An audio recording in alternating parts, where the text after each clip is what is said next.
Chaque jour, Charles et Carole vous présentent la leçon de l'école du sabbat.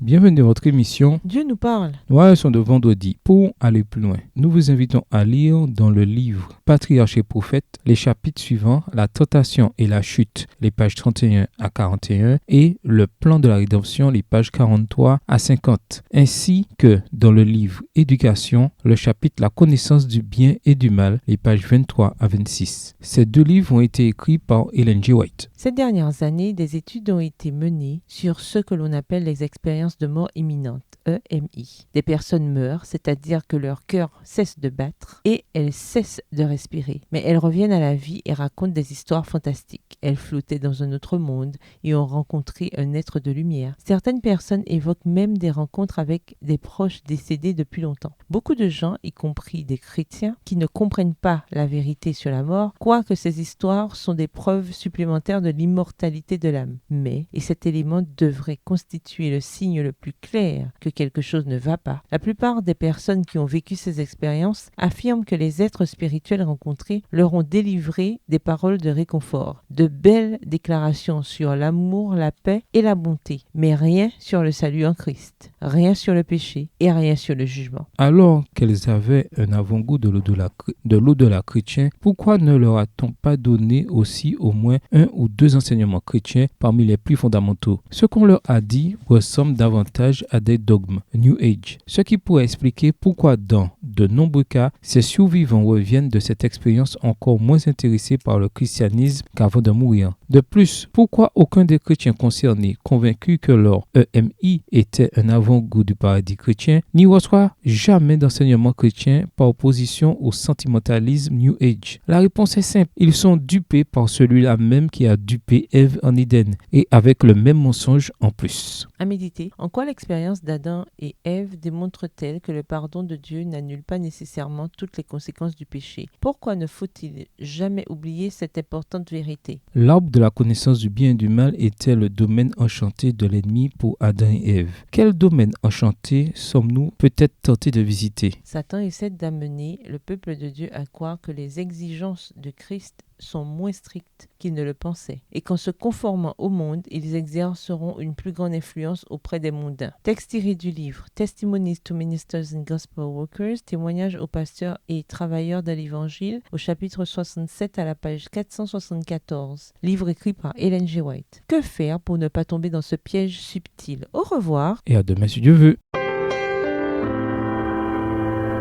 Dieu nous parle.